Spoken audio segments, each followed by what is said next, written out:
Hey everyone, and welcome back to another episode of The Negotiation. In this episode, we speak with Kimberly Kirkendall, founder and president at International Resource Development. We recently had Kimberly on the show back in September of 2020 to discuss a myriad of topics, including the art of negotiation, building relationships, managing suppliers, as well as interpreting and navigating written procedures and policy documents. She sits down with us again almost 18 months later to speak on what's changed since that last conversation. We discuss what's happened to the global supply chain and how that's impacted China's economy. We'll look at how the business landscape has changed and whether we'll ever see anything like what we would have considered normal, or are the changes here to stay. I asked Kimberly whether the B2B buying process has changed in China and how she sees it evolving post-COVID. We also ask her about the kind of advice she's offering up to her clients looking to enter China and whether China has slid more towards a US approach to buying, meaning less relationship driven and more lawyer lobby. Enjoy.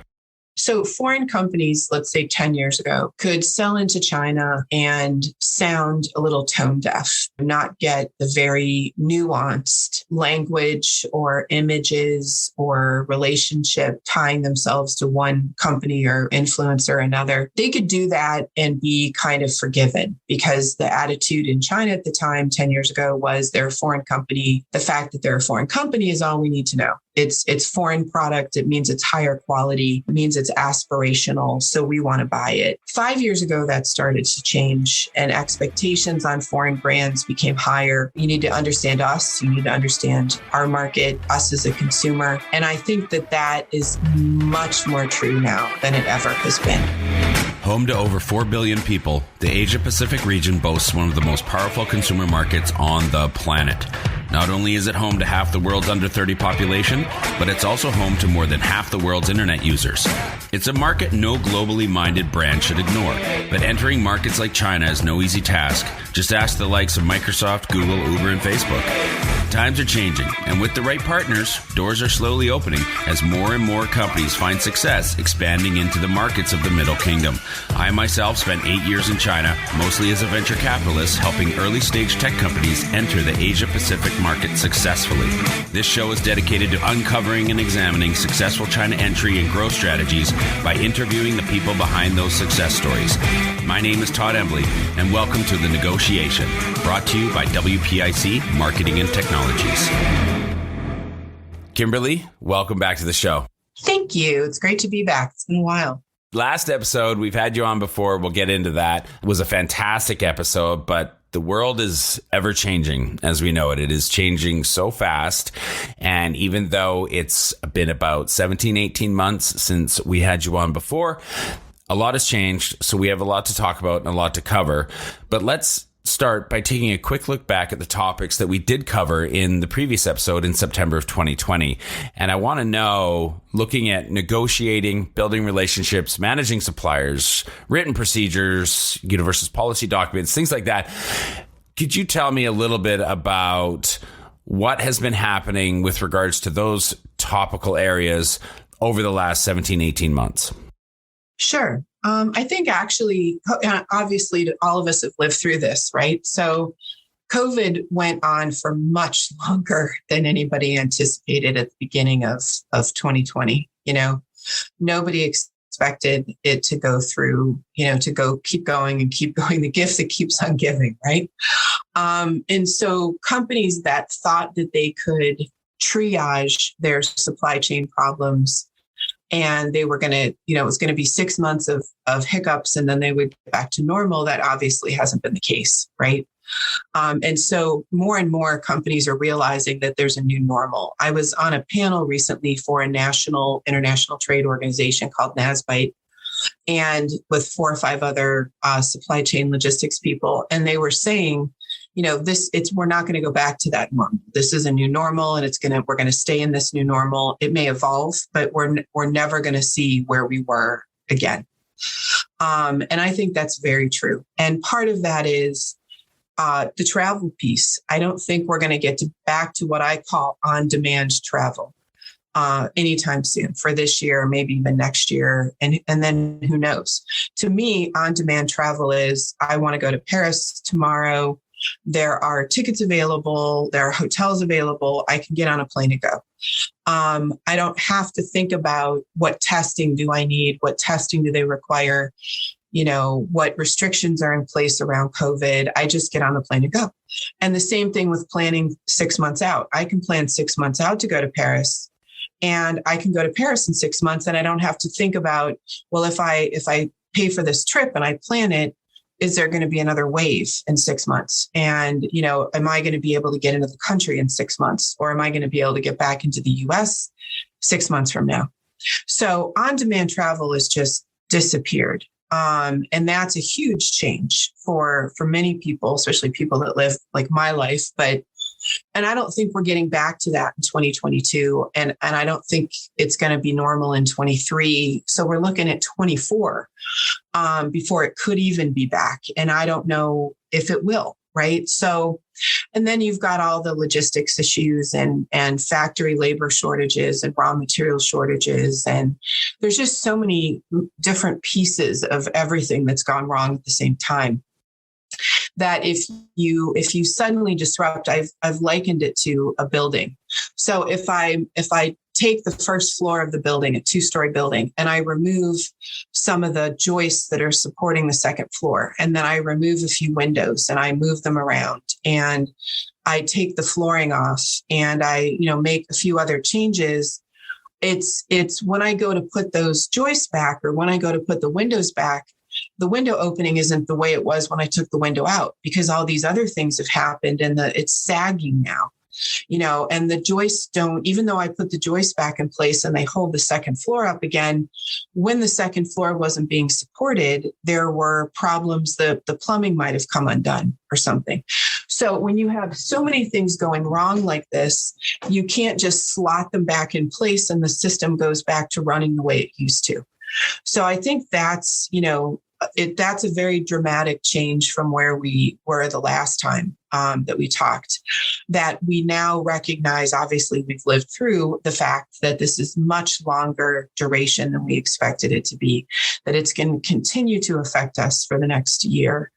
And that we're going to have to figure out new ways of doing business because of that. We're not going back to the old normal. So that's huge, right? That's huge. Talk to me a little bit about what you've been up to since we last spoke over the last 17, 18 months. I'd like to know what your activities have been, how it relates to China, how the impact of, as you said, the ongoing COVID may have impacted what you do or changed what you do, and how things have been evolving in your line of work. Yeah, it's interesting because I think many of us, whether you have a factory or a distribution company or a consulting company, are your products still relevant? Can you get materials? Are your services relevant? What I found, so 17 months ago would put us basically like the fall of 20, I believe. So, at that time, I was getting calls from companies saying, some of them normal, regular business. We've got a factory in China, a company in China. We're selling it to another company just because it's been good, but it hasn't been fabulous. And our owners are getting older and we'd like to simplify the business. We're looking at potentially selling it or whatever. So I spent about a year helping them wind down that business, satisfy their customers. The buyer wanted the corporation and some of its assets, but they didn't want the manufacturing part of it. So that was, like a year-long project. I had other clients that were wanting to set up new companies in China. I've been doing a lot of work for New Zealand. New Zealand government pays me to help New Zealand companies do business internationally in the US and then manufacturing in North America and China. So I've gotten a lot of calls on that, where different small companies expanding internationally, what can they do? And then other clients with existing businesses in China that are going through some kind of transition. How do we manage the transition? Companies looking for new suppliers. A lot of supply chain issues, companies with suppliers that have had great relationships for 10 years and all of a sudden they're not getting answers on emails and they don't know if their order is going to be shipped or not, what the heck's happening. So it's been a balance of kind of business as normal for the first 12 months of that. And because again, people were anticipating we were going to get back to normal. And then also what I call, oh shit, projects of, this suddenly happened and we really need inventory. We can't get inventory, really need inventory, don't have anywhere else to get it from. Why isn't this supplier answering us? So it's been busy. It's been very, very busy, which is great, right? For me, usually it means someone else is having a problem, but it's been great for me. Another thing I've seen is too many companies, and this has come up in the last 2 years with probably 4 or 5 clients, too many companies find a manufacturer, an OEM in China to make a product for them. And then they iterate the design, redesign that product, and they, add value to it and give kind of their feedback as a customer. We want to improve this and the interface needs to be better and we need to do this and we need to do that. And then in the end, the American side says, wow, we own the upgrades, right? We own the improved software, or we own the improved design, and they can't own it. They don't really have a right to it because they haven't modified the software themselves and they haven't made the change, and they don't even half the time understand how it was changed. My most recent conversation on this was a company saying the software that we helped them redevelop, we own it. I said, exactly what language was it written in? We don't know. And I'm like, if you don't know what language it was written in, you didn't do any of the programming, how exactly do you own it? So I think that we've been insulated between us, whoever we are, and our partners internationally, whether that's our customers or distributors or manufacturers, and being insulated from them isn't allowing us to come up against some of these hard truths as fast as we might have, a few years ago, where we might have been back and forth and maybe we would have realized this better, that this was a bad decision. And now, because there's not as much interaction and you're not traveling as far, or maybe it takes longer to develop these changes, you're not recognizing that these are bad decisions, because it seems like I'm seeing a lot of bad decisions. So I'd say that is, kind of where I've seen things go in the last year and a half. I wanted to talk about something that has been discussed ad nauseum, at least from what I've seen over the last 18 months, that global supply chain and how it's been basically turned on its head since COVID started. Now, as someone who has a pretty unique knowledge and great insights into the global supply chain vertical, can you give us a bit of an overview of what exactly has been happening and what is going on in China in terms of the supply chain? I know that people are talking about how expensive they can't get containers. It costs $26,000 to just get a container because they're all, sitting on the shores of China. Can you talk to us a little bit about what's been going on and why? Yeah, it's very complicated. And like you said, I think there's a lot of news about it. But fundamentally, like my house analogy, when you disrupt one piece, so you have China shut down because of COVID, the factory shut down and the port shut down. And then when they start to open back up again, now the US has COVID in Europe and they start shutting down. So first, the manufacturing is not happening. And then when so the people with demand are looking for products and for inventory and for delivery, and they're not getting it. So then when the factories open back up again, they go hardcore and start, just burning the midnight oil and manufacturing and making a bunch of product and trying to ship it. Now, all of a sudden, the customers shut down and the customers saying, sorry, too late, don't want it, can't handle it. Turn it around. And so now the in between of that, the ships and the warehouses and the, customs officials, they had a lot of excess capacity in the first step, and because nobody was shipping anything. And then also they closed, shut down a lot of the routes and canceled a lot of flights. And then all of a sudden they start ramping that up again because the factories are ramping. And then all of a sudden the demand side says, no, we don't need it. So there's too much stuff sitting in inventory and on the Chinese side or the US side that they can't pick up and get out. They don't want anymore because they don't have customers anymore. And then they start to, the demand side, US, Europe side starts to pick back up again. And then there's another wave in China, and then they have more problems. And so when this happens, there's all these moving parts. There's the freight companies, and where are the ships when they stop running them? And maybe they take some old ships out of commission and try think they're going to build new ships, or they've canceled all the flights because people aren't flying back and forth, and those flights also carry cargo. So now what are we going to do without that cargo airspace? You have employees that can't go from A to B in the US. They can't go visit a factory because there's travel restrictions their company has. So they can't go visit a factory or do a quality control inspection. Same thing in China. So once so it's like turning off a spigot, you turn it back on, it can sometimes sputter, and air comes out, water blasts out. But then just as you get it running, you turn it back off again, or you plug something in it. And so it's really just been the perfect storm of a million things that have gone wrong. I don't think we're going back to where we were. There have also been some very fundamental shifts of large companies buying their own ships, Walmart, are large companies buying their own freighters ships and bulking up their staff on logistics and not outsourcing as much of it. So that's dramatically shifted. I don't see them firing all those people and selling the ships when things go back to normal, quote unquote, new normal. I also think that from a manufacturing standpoint, companies had really been, 20 years of just-in-time inventory and lean supply chains and lean logistics, where you had very little safety stock and, very little wiggle room, that if there was a delay for 2 weeks, you could be out of inventory, right? Because they had felt over 20, 30 years that they'd eliminated all those risks and they could only hold a week's worth of inventory because they had constant deliveries of product. Well, that blew, COVID blew all that out of the water.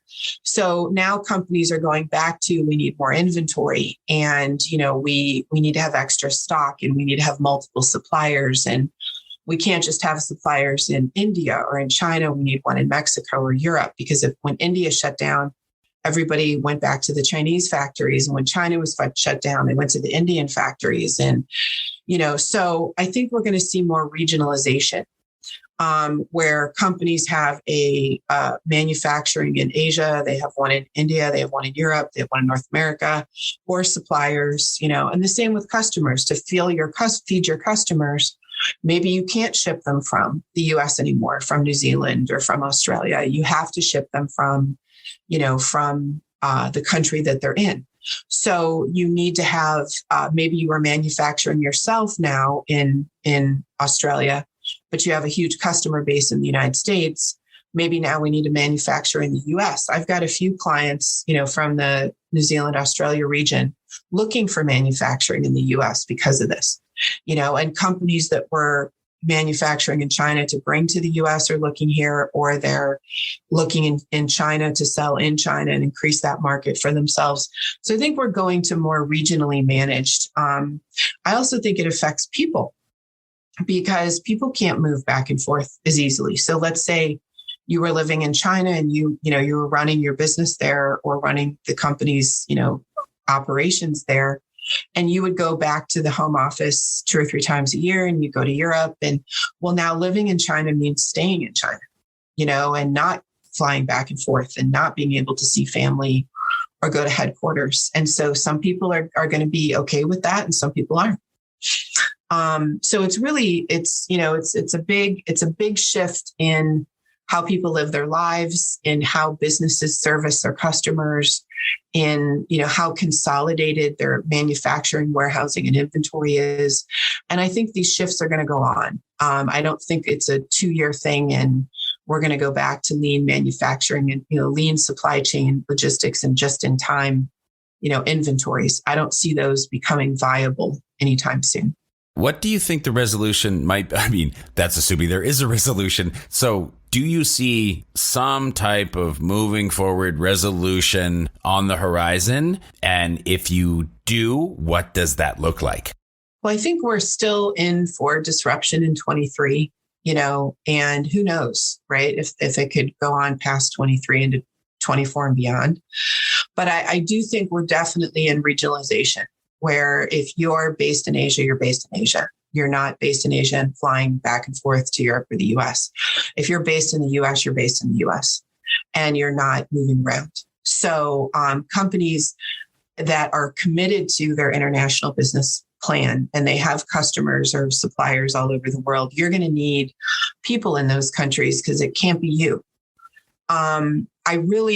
I think part of that is the political aspect of the amount of criticism and anger that's flying around between China and the US and, US and Russia and Ukraine and Russia and just all of this. So I think we've seen where 5 years ago, a lot of countries were becoming more nationalist and not just authoritarian countries.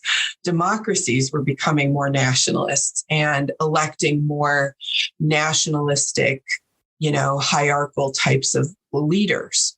And because they wanted certainty and they wanted, very clear direction. And that's only getting more pronounced than it was before.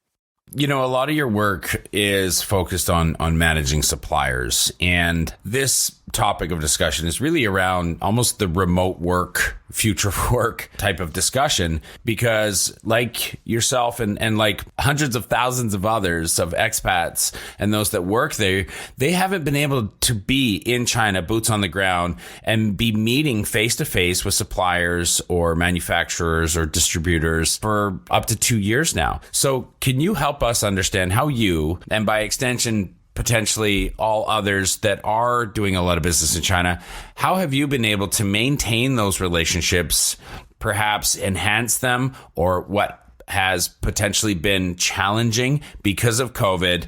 Do you have a couple of tactics that you use that you might recommend, or even a couple of companies you could call out who are doing just a really good job of maintaining or building or growing those relationships and how they're doing it? Basically, it's more important. The relationship becomes even more important because you have to have trust on both sides. You have to trust that they've got your best interest in heart, that they're, acting as a good distributor, that they're, acting as a good supplier on your behalf. And they have to trust that you're a good supplier or customer, right? Trust is critical. And it's harder to do when you can't be face to face. So being very mindful of your communication, of how you write your emails, of being more relationship language in your emails, not being just, okay, what's the status of the order? Can you give me information? Thank you very much. But hey, how you doing? You guys just had Chinese New Year. I hope you had a great time with your family. How is everything working out? Being more personal, making sure you're feeding the personal part of the relationship is really important. There are other techniques, I guess you could say, that you need to be very mindful of outside of that. One is it's always good to have alternative channels of information. So, you normally are talking to the general manager of your distribution office in China, but it's good to have a few people in the US who have relationships with some of the other staff over there too. Your HR person, your finance person, because that person might tell you, the HR person might reach out, on the side and say, hey, the general manager's kind of going crazy here. He's spending money like a fool, and he's committing the company to a bunch of things that are distracting us from our purpose. And don't tell him I said so, but we're having a lot of problems here with this guy. Back to relationship, if you don't have a good relationship, those alternative channels of information are not going to be productive for you. So, it's really important to have those right now, when you're not able to just jump on a plane and go see, how things are going with your customers or your suppliers or whoever. Secondly, I talked a lot the first podcast about supply chain management systems and documents and procedures. And, people rightfully so don't want a lot of procedures and don't want a lot of documents. And I understand that. But I look at documents as a way to encourage and put gates around behavior. So when I can't be, visiting my team over there and working with them and finding out what they're doing, and how things are going, and is it working or not working? Are there issues within the team between managers? What's happening? Having documents that require them to report metrics on a certain topic, or to fill out certain information every week and send it to me, or, to come up with an idea a week on something. Those kind of documents encourage the behaviors that you want to see. So leaving it to, I have a client right now that they transitioned from an old general manager to a new general manager, and the new GM in the plant has worked for the company for a long time. So they do know the guy. But I had said in advance of this transfer of power that they needed to put much better systems in place to manage this person's behavior, because otherwise it was likely they were going to come in and be a new emperor to replace the old emperor. Well, of course, the Americans ran out of time and didn't have time to work on this, work on that through the fall with all the, shipping and logistics and all these other issues. So here we get to the beginning of the year, and this new guy is responsible, and we're hearing through our indirect channels of communication, thank you very much, that he is being very dictatorial, and that he's told everybody he's promoted someone in the organization that he's not allowed to promote, that he's telling them to divert their attention to one area of the business that will help him, build the organization structure he wants, not focused on what the company wants them to be focused on. So, but the American keeps saying, well, every week I talk to him and I tell him not to do that. Okay, but we're 6 weeks or more into the new year, and every week you tell him not to do that. And guess what? He's still doing it. And as a matter of fact, he's getting worse. So what else are we going to do besides you telling him? So, having these procedures or restrictions or gates on things that don't allow him to do things we don't want him to do are a big part of focusing his attention. And then also, for the American, not sugarcoating what they're seeing. The guy's got other plants here in the United States and North America that he's managing, and he doesn't want new problems in the China plant because he doesn't have time to deal with that. He has other things he's got to deal with here. So he's kind of not wanting to acknowledge that it's as bad as it is, because then he'd have to deal with it, and he just doesn't have the time to deal with it. So you have to be really careful that you don't start falling into this, I can't go over, I can't fix it, I can't hire somebody else, I can't find 10 new customers if this sales guy doesn't work out for us. So I'm just going to double down on what I've been doing and hope that, it starts working, because it hasn't worked up to now. It's not going to work. You've got to put the time in, and you've got to challenge the methods that you're using and look for alternative methods. So I would say those are the things. The relationship is of even more importance than it was before.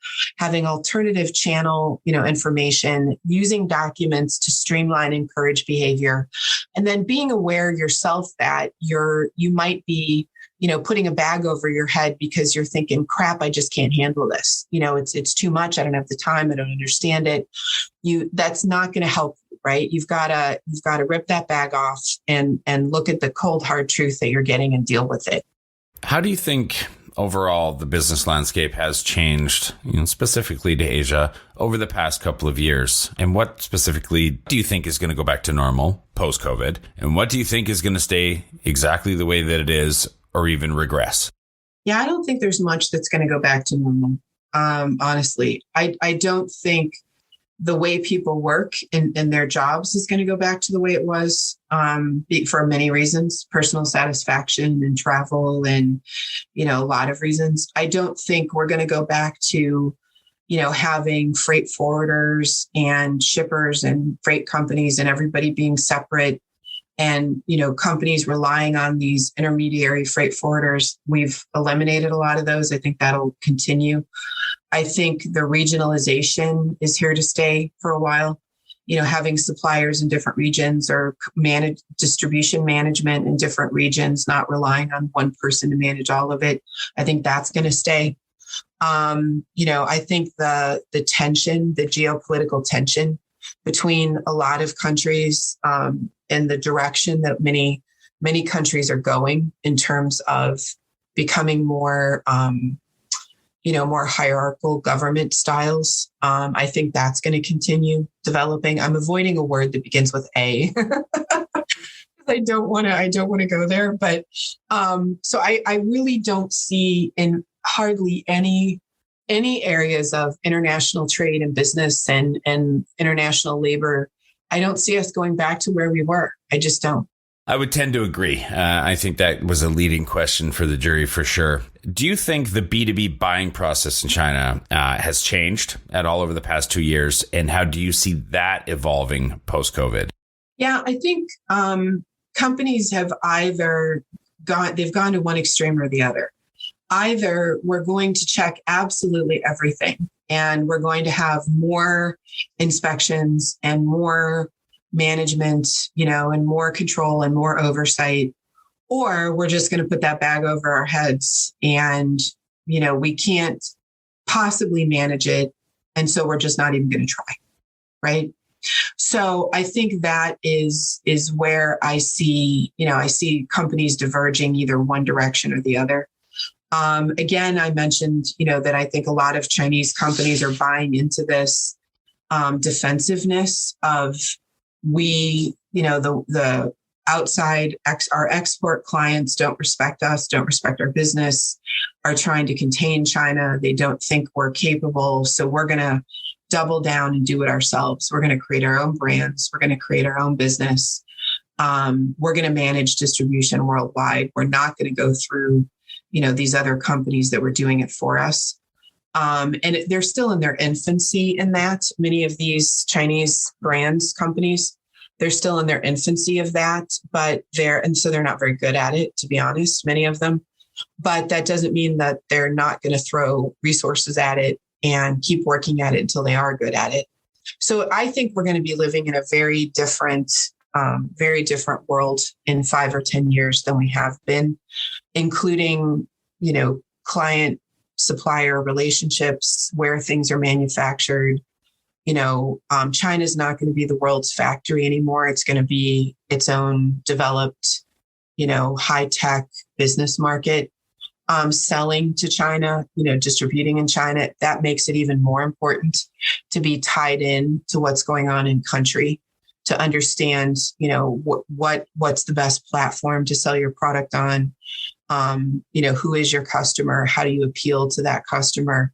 It's going to be even more important. So it's, fascinating time. Yeah, to say the least. And it has been, and it probably will continue to be, and everybody's going to have to try to keep up. If you're advising an international brand who wants to enter China right now, in this very unique time of life with regards to the U.S.-China relationships, what advice are you giving them? And if you were able to look back and remember the advice you were giving 18 months ago, how has that advice changed? Yeah, it's even more important to, so foreign companies, let's say 10 years ago, could sell into China and sound a little tone deaf, not get the very nuanced language or images or relationship, tying themselves to one company or influencer or another. They could do that and be kind of forgiven, because the attitude in China at the time, 10 years ago, was they're a foreign company. The fact that they're a foreign company is all we need to know. It's foreign product. It means it's higher quality. It means it's aspirational. So we want to buy it, even if they don't have the world's best marketing program or distribution program.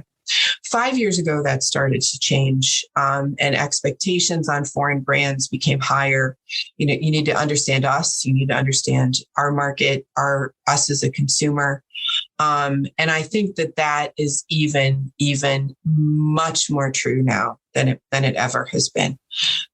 You really need to understand your market in China, how your products are used.